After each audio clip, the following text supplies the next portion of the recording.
किराएदार बेटा। उठ जा नालायक, सुबह के 8 बजने को है। तुझे एग्जाम नहीं देना क्या? थोड़ी देर और सोने दीजिए ना पापा। तू उठता या फिर मैं तेरे ऊपर पानी फेंकूं? रोज गधों की तरह सोता रहता है, पेपर की कोई टेंशन ही नहीं है।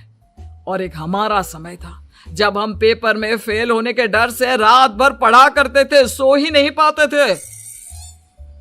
तो क्या आप उसका बदला मुझसे लेंगे? मैं 15 मिनट बाद उठ जाऊंगा, आप प्लीज जाइए, मुझे डिस्टर्ब मत कीजिए। इतना कहकर रौनक रजाई ढककर फिर से सो जाता है। तू ऐसा नहीं मानेगा, रुक मैं अभी पानी लेकर आता हूं। बस फिर क्या था, इतना कहकर वो भागते हुए बाथरूम में जाते हैं और पानी की एक बड़ी सी बाल्टी लाकर रौनक के ऊपर फेंक देते हैं। पानी पड़ते ही रौनक झट से उठ जाता है। ये आपने क्या किया पापा? अब तो उठेगा नहीं तो यही करना पड़ेगा ना। वैसे थैंक्स डैड, आपके कारण ना अब मुझे नहाने की भी जरूरत नहीं पड़ेगी।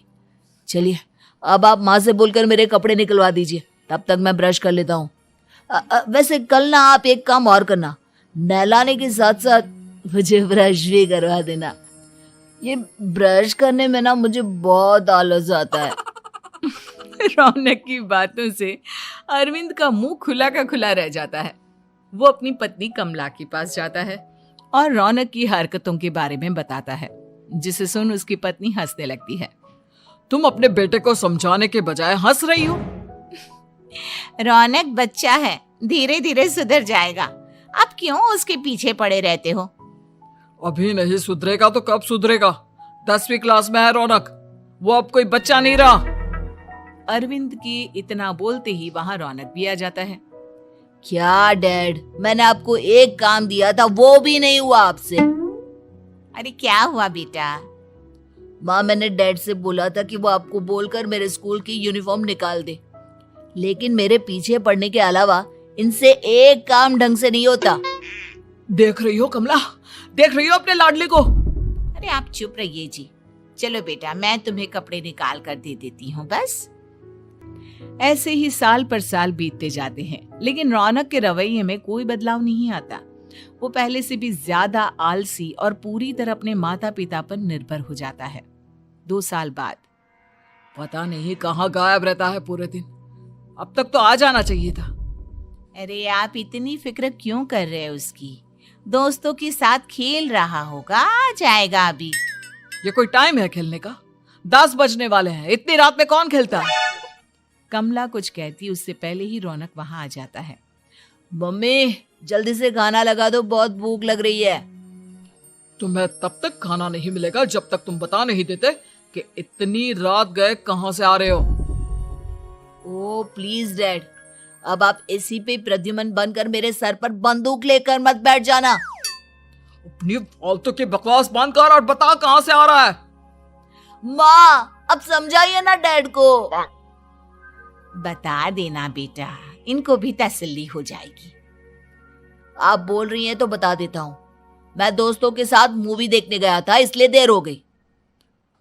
तो इन सब चीजों में मेरे पैसे उड़ाता है? कभी 1 रुपया कमाने के बारे में सोचा है तूने? जब देखो हवा की तरह पैसे उड़ाता रहता है। माँ अब आप इन्हें चुप करा दीजिए, वरना ना मुझे गुस्सा आ जाएगा। अच्छा क्या कर लेगा? बता ना, क्या कर लेगा तू? वैसे बात तो ठीक ही है, मैं कर ही क्या सकता हूँ। पैसे तो फिर भी मैं आपसे ही मांगूंगा ना। चलिए अब ये सब बात छोड़िए और मम्मी मेरे लिए खाना लगा दीजिए। अभी लगा देती हूँ बेटा। मैं बता रहा हूँ कमला, एक दिन ये ऐसे ही बिगड़ जाएगा। ओफो, आप क्यों इतना पीछे पड़े रहते हो मेरे बच्चे के? बात की बाद में देखेंगे, अभी आप शांति से उसे खाना खाने देंगे। अगले दिन, डैडी मुझे 10,000 रुपए चाहिए। हाँ? अब इतने पैसे क्यों चाहिए तुझे? डैड आप बिना सवाल किए कभी पैसे नहीं दे सकते क्या? जब तक तू बताएगा नहीं तुझे पैसे भी नहीं मिलेंगे। अरे अब आप अपने बेटे को पैसे भी नहीं दे सकते? नालायक, तेरी उम्र के लोग नौकरी करते हैं और एक तू है जो नौकरी करने का नाम ही नहीं लेता कभी। आप लोगों के होते हुए भला मैं नौकरी क्यों करूं?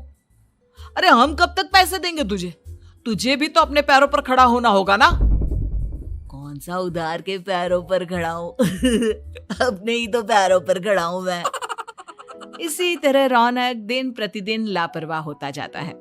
उसकी लापरवाही को देखते हुए अरविंद और कमला अपने बेटे की शादी कराने का फैसला लेते हैं और 1 महीने के अंदर अंदर ही रौनक की शादी मेघा नाम की लड़की से करा देते हैं। शादी के कुछ दिन बाद, रौनक, मुझे एक अच्छी सी साड़ी चाहिए, आप ला दोगे ना? हाँ, क्यों नहीं। कितने तक की आती है साड़ी? यही करीब 5,000 तक की। तुम चिंता मत करो, मैं आज ही डैडी से पैसे मांगकर तुम्हारे लिए साड़ी ले आऊंगा। आप कब तक ऐसे ही अपने पापा से पैसे मांगते रहेंगे? कोई अच्छी सी नौकरी क्यों नहीं कर लेते आप? अरे डैड के होते हुए मुझे नौकरी करने की जरूरत ही क्या है? पर आप ऐसे कब तक उनसे पैसे मांगते रहेंगे? कुछ आपको अपने दम पर भी तो करना होगा ना। अब तुम भी बाकी लोगों की तरह मुझे ज्ञान देना शुरू मत कर देना। साड़ी चाहिए ना तुम्हें, मिल जाएगी बस। इतना कहकर रौनक अपने पिता से पैसे मांगने चला जाता है। डैडी, मुझे 5,000 रुपया चाहिए। अब 5,000 क्यों चाहिए तुझे? वो मेघा को साड़ी चाहिए थी। अरविंद आगे बिना कुछ कहे चुपचाप उसे पैसे निकाल कर दे देता है। कुछ दिन बाद, तुम्हें नहीं लगता कमला, रौनक हम पर पहले से भी ज्यादा डिपेंड हो गया है? मुझे तो अब उसके भविष्य की चिंता होने लगी है। कल को हमें कुछ हो गया तो वो क्या करेगा? काश तुमने पहले ये सोच लिया होता तो आज हमारा बेटा इतना लापरवाह नहीं होता। तब मुझे कहाँ पता था कि मेरा लाड प्यार उसे इतना बिगाड़ देगा कि वो इस हद तक लापरवाह बन जाएगा। कोई बात नहीं, अभी भी देर नहीं हुई। मुझे पता है उसे कैसे सुधारा जा सकता है। कैसे? अरविंद कुछ कहता उससे पहले रौनक वहां आ जाता है और पैसों के लिए हाथ फैलाने लगता है। डैड, मैं और मेघा बाहर घूमने जाना चाहते हैं। अरे वाह, ये आज सूरज कहाँ से निकला है? Dad please. अच्छा चलो अब मुद्दे की बात करो। मुझे अब 25,000 चाहिए। अब तुम्हें 1 रुपया भी नहीं मिलने वाला। अगर तुम्हें पैसों की इतनी ही जरूरत है तो कोई ढंग की नौकरी कर लो। मम्मी, आप कुछ कहिए ना डैड को। बेटा, वो गलत क्या बोल रहे हैं? ये सब हम तेरे भले के लिए ही तो कर रहे हैं। मम्मा, मैंने बताया ना आपको, मुझे नहीं करनी कोई जॉब वॉब। तो ठीक है, निकल जाओ हमारे घर से। तुम्हारे जैसे लोगों के लिए मैंने ये घर खड़ा नहीं किया है। जितना ये घर आपका है ना, उतना ही मेरा भी है। मैं कहीं नहीं जाने वाला। जाना तो पड़ेगा ही तुझे, क्योंकि अब मैं तेरा कोई भी खर्चा नहीं उठाने वाला। ठीक है, मत उठाइए मेरा खर्चा, मैं अपने दम पर भी जी सकता हूँ। तो बेशर्मों की तरह अब तक यहाँ क्यों खड़ा है? अपना सामान ले और निकल जाए यहाँ से। रौनक पैर पटकते हुए वहां से चला जाता है। घर से निकालना जरूरी है क्या उसे? बिना पैसों के कौन रखेगा उसे किराए पर?